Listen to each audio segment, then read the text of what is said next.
Estamos con la doctora Julieta Fierro y vamos a hacer unos experimentos muy interesantes. Pues los vas a hacer tú. Ay, Yo siento que uno de los problemas con la enseñanza de la ciencia sí, es que es muy teórica, no hacemos totalmente. cosas con las manos. Así es que ahora tú vas a enseñarnos cómo hacer cosas con las A manos. ver. A ese vaso le vamos a poner un poquito de agua y tú lo vas a cubrir con este pedazo de acetato y lo vas a levantar y lo vas a sostener suavemente con los dedos y la de 3 lo vas a voltear, 1, 2, 3. Ahora vas a levantar el vaso Oh, y vas a ver qué bonito se sostiene, incluso si inclinas ligeramente el vaso, poquito. me da nervio aquí ensuciarle, Susana. No, no pasa nada. Qué Y interesante. usted no se cae el agua, porque hay un vacío que está sosteniendo el agua, ahora sí sosténlo y voltearlo. Perfectamente. Doctora, platíquenos esta teoría. ¿Qué es? Digo, está divertidísimo. Está divertidísimo, pero eso es lo que quieres. Ya que hiciste la demostración, Así es. quieres saber por qué. Sí, claro. Si yo te hubiera explicado, no, pues la tensión superficial del agua es muy importante, no hubieras enseñado nada. Totalmente. En realidad el agua es como una liga. De hecho, las plantas del desierto hacen una cosa fantástica. Se preguntaron los científicos cómo era posible que lanzaran las semillas tan lejos. Sí. Lo tienen que hacer porque los recursos hídricos son muy pequeños Sí, no, en el exacto. desierto. Tienen que lanzar la semilla lejos. ¿Y qué hacen estas plantas? El agua tiene aire disuelto.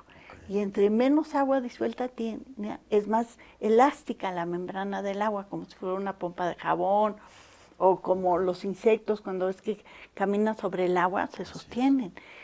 El agua se hace más viscosa entre menos aire disuelto tiene.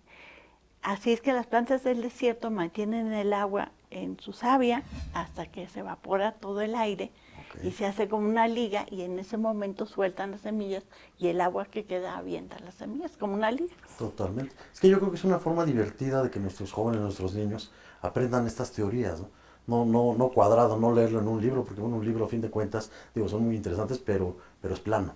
Claro. Y creo que la física y todo esto, pues nada, es plano. Claro, y aquí hay otra demostración que nos vas a hacer para explicar lo mismo.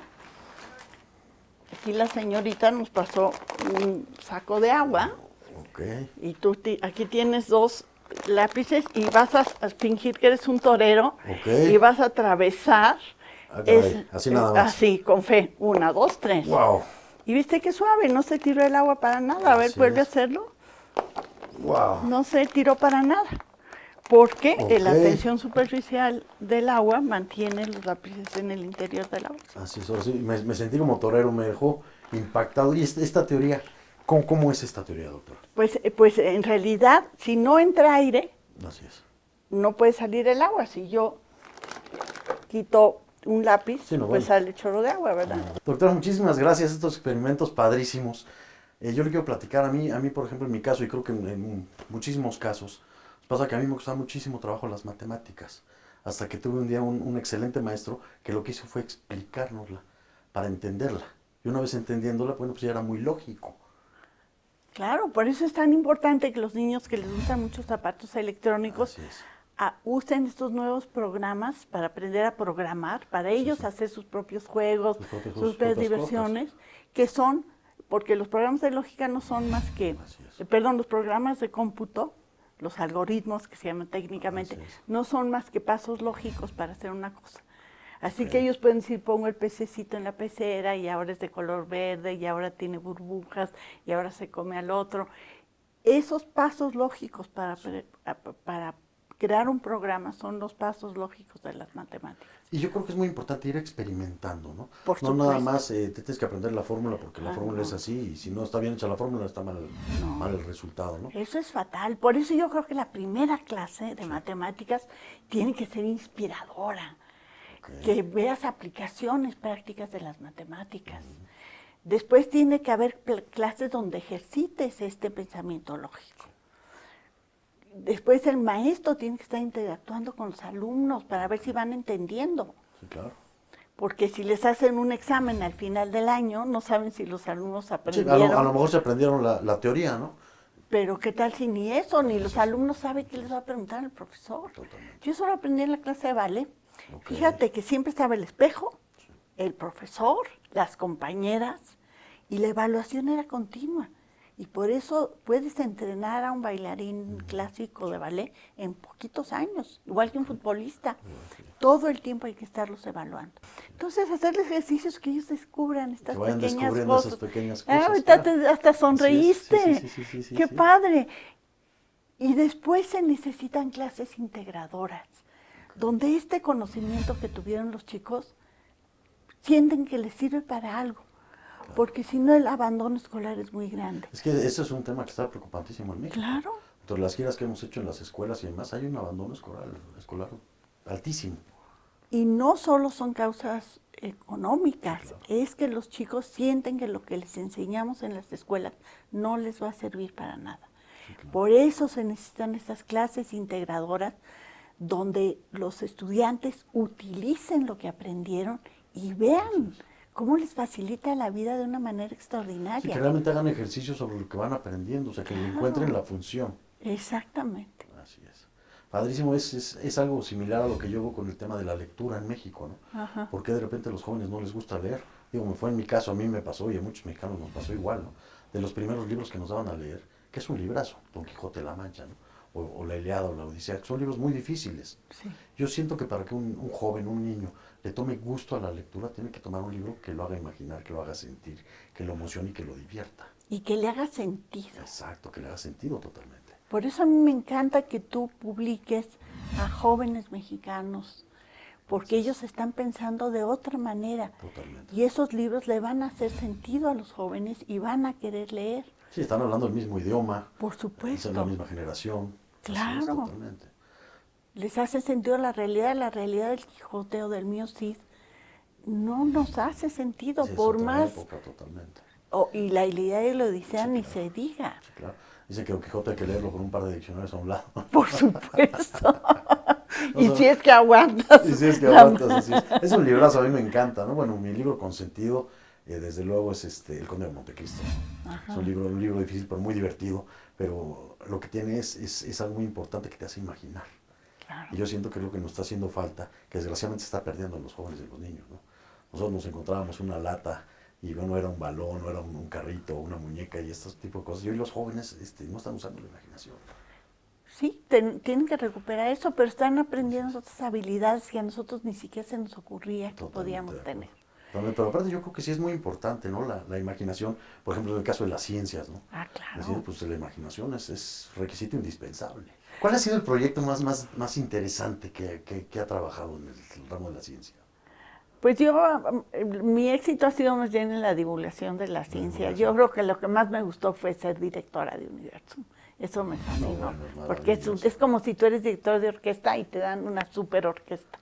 Claro. Pues es lo To- gran todas las maravilla, ¿no? herramientas Todo. enfrente, ¿no? Ahí están, haz lo que quieras. Y aparte ahí el trato con los jóvenes y con los muchachos, bueno, es un trato Sí. totalmente directo. Sí. ¿Cómo ve el interés de los jóvenes en el tema de las estrellas del universo? Pues por eso pienso que es importante que no se enseñe en la escuela. Así es. Porque esa curiosidad, esto que tú me has narrado en otras ocasiones, que vas en la carretera y de repente ves el cielo y te quedas sorprendido, es algo que se debe mantener. Y si no enseñamos astronomía en la escuela, nos la vamos a enseñar mal y esa curiosidad latente siempre va a quedar. Y la astronomía es una ciencia multidisciplinaria por Sí, excelencia. totalmente, así es. Tiene que ver con el calendario, porque es la cuenta del tiempo, con los objetos astronómicos, tiene que ver con la historia, tiene que ver con las matemáticas, la física, la biología, la búsqueda de vida extraterrestre, por ejemplo, Así es. la química, entender de qué está hecho el universo. Así es que si de adulto alguien quiere acercarse a la ciencia de manera amable, lo puede hacer a través de la astronomía, porque no tiene prejuicio en contra de esta disciplina. Ahora, una pregunta muy interesante. ¿Cómo ve el nuevo programa educativo de la SEP? Bueno, me parece un esfuerzo notable.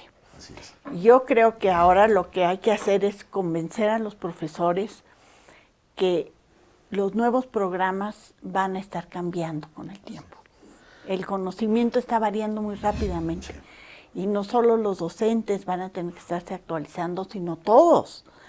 Supongo que tú como editor todo el tiempo te tienes que estar actualizando. Exactamente. Nuevos tipos de papel, estos más porosos, los nuevos tipos de tinta, Así es. las máquinas nuevas para imprimir. Hay que estar totalmente actualizado. Así Todo es. el tiempo.